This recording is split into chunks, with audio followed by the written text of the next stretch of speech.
Welcome back to another Rose City Reptiles video. I'm Joey. This is Rose City Reptiles. We're walking the Tegu line, checking on the Tegus, feeding the Tegus. I've got some more slow-mo footage I'm gonna be showing you guys. I just love how they look in slow-mo, just so majestic, and you can see all their teeth. You can just see so much detail. Let me know in the comments if you like it and if you want more of that. And we're gonna be answering 3 questions, the most frequent for new Tegu owners. I had these questions myself whenever I first got a Tegu. That's what we're gonna be covering today. Let's jump into it. It's gonna be a fun video.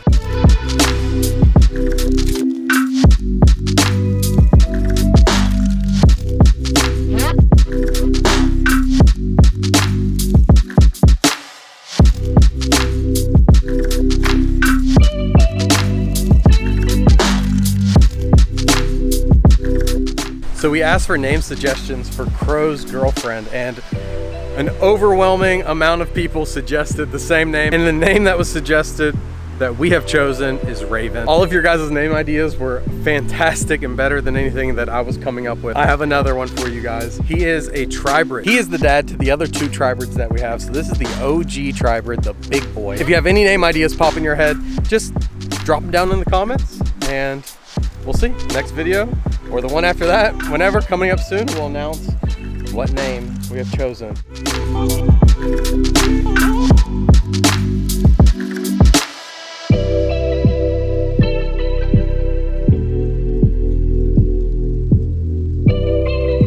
You can see right on the tip of his nose, he's starting to shed. So here in the next few days, he is going to look drastically different. And we actually have quite a few Tegus who have started to shed already. One that is out is Ginger. This is our Paraguayan red female. Let's see if she's feeling for a little snack today.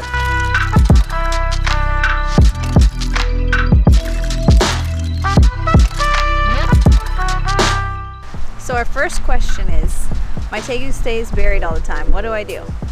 This is a very common question. We get it all the time. After raising hundreds of baby Tegus, they spend a lot of their time underground. So not only is it common, but it's completely normal. In the wild, when you're a baby, you're a snack for a lot of different predators. Tegus find a lot of security from being underground. It's instinctual for them to stay hidden, to stay safe. I've done a video on Tegu puberty. I'll put a card at the top of the screen right now. Tegu puberty comes from is not being able to hide so easily as they once did when they were little. So as they're in that in-between state of not being small anymore and being able to tuck away anywhere quickly, but not being big, that's whenever you kind of see that temperamental shift in them. With this question of Tegus being buried, people want to know, when should I start to worry about my Tegus? As long as their husbandry is on point, you have the temperatures correct, the humidity right, a good substrate, then you really don't have to worry. There's really no right or wrong way to do it. It just comes down to a personal preference. If you want to get in there right away, get hands-on, dig the Tegu up, or leave it alone and kind of just let it do its thing. With the Tegus that I've sold and the Tegus that I've raised myself, it ranges from about a week of getting adjusted and comfortable, and the more extreme cases taking about a month. Being buried underneath the substrate, if they're comfortable or not comfortable, is still a very normal part of the Tegu's daily routine. And when they're babies, they do just spend a lot of time buried. What I prefer to do during this time of the year is small, frequent feedings. And I do that because I feel like that is what they have showed me that they wanted over the past few years. I noticed that more and more of their food was left over, and as I would walk through and check on them multiple times a day, they would show me that they were wanting food by jumping out of the cage, and just the way that they would approach me whenever I was walking by. I could definitely pick up on the vibe that they were wanting to eat, especially the female. And because I keep them outside, I change my feeding routine throughout the season. Spring and summer, I'm definitely walking through here every day and I'm offering food if you're out. If you're not out and I didn't feed you the day before, then I throw some food in there for you for whenever you do come out. Consistently, everyone right now is eating every other day. Some of them do eat every day, and it's worked really well for me. My baby Tegu's not eating. What do I do? But the first thing that you want to do is check your husbandry. There's always a good chance that your baby Tegu is just adjusting and it's just not ready to eat. But if you see your Tegu basking and it's still not eating, then there's a good chance that your basking temperature isn't where it needs to be. I recommend a basking temperature of 115 to 120. I recommend using an infrared thermometer like this one And what this does is it reads the surface temperature, so you can dial it in and get the surface temperature exactly where you need it. If you use a thermometer that has like a probe, what that's doing is it's getting the ambient temperature, the air temperature, and that's gonna be very different from your surface temperature. Probably 99% of the people that ride us that are having issues with the appetite of their Tegu, it usually comes down to that basking temperature. Also, when the Tegu is adjusting to its new home and it's staying hidden under the substrate, or it's coming out and basking, but when you enter the room, it runs away. This animal still may be eating, but just picking little bits at the food, and it's possible that you might not even be noticing. When I was a new Tegu owner, I did something that I find kind of funny now, but it worked well for me, and I would put the food in their enclosure before I went to work, and I would actually take a picture of it with my phone. And when I got home, I would compare the picture to the food, and that's how I would know if they ate it or not. Now, I'm not saying you have to do that, but for some of us who worry a little bit about our babies, guilty, it definitely can help ease the anxiety a little bit. But I can tell you now, after years of raising Tegus and having hundreds of them in my care, as long as you set it up correctly, you've got your temperatures where you need them, they know what they're doing, and they're gonna be okay. This male here that I'm about to show you is also a tribe. This is the son to the other Tribrid that we saw earlier that we need a name for. Maybe we'll name this guy next. And this is one of the most beautiful hybrids to me. Called a Tribrid because it's a combination of red, black and white, and blue Tegus.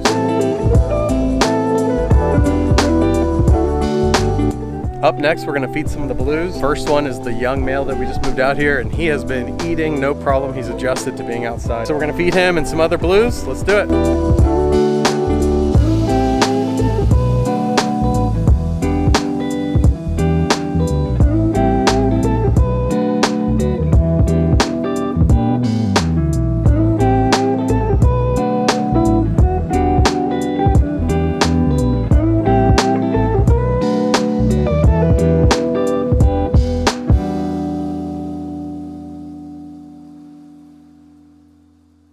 My Tegu is really scared of me. When's the best time to handle it? Now there's kind of two main methods when it comes to handling and taming down your Tegu. But no matter what method you choose, I definitely recommend getting in there and starting to work with the animal immediately. Now depending on that individual Tegu, that interaction is gonna look differently. Some Tegus are just naturally more curious and confident than others. And some just take a little bit more time. The hands-on approach right away, it works.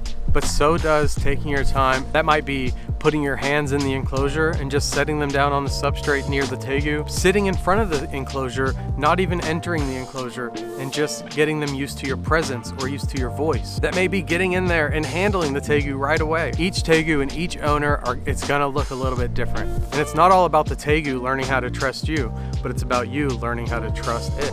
Trust yourself on what you're comfortable doing, and just make sure that you're moving forward in that relationship with your Tegu. And I promise you, if you put that time in, you will have an amazing pet. This is our Anery male. First time seeing him since we moved him out in the unboxing video. I'll put a card up here now for that one, but let's check him out, and we're gonna feed him and Pumpkin up next.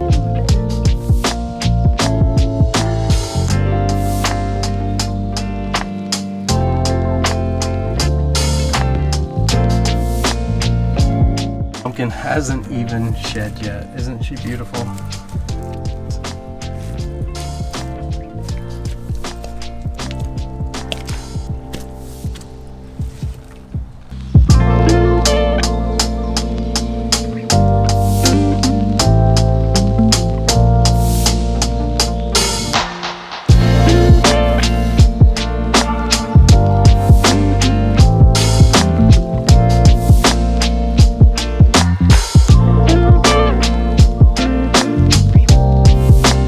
Just feeding Penny, and then as I was done, I was just getting some footage of her, and she jumped up with perfect accuracy. She grabbed that windsock, and it really looks kind of like a rat or like a squirrel, or yeah, I thought that was pretty funny.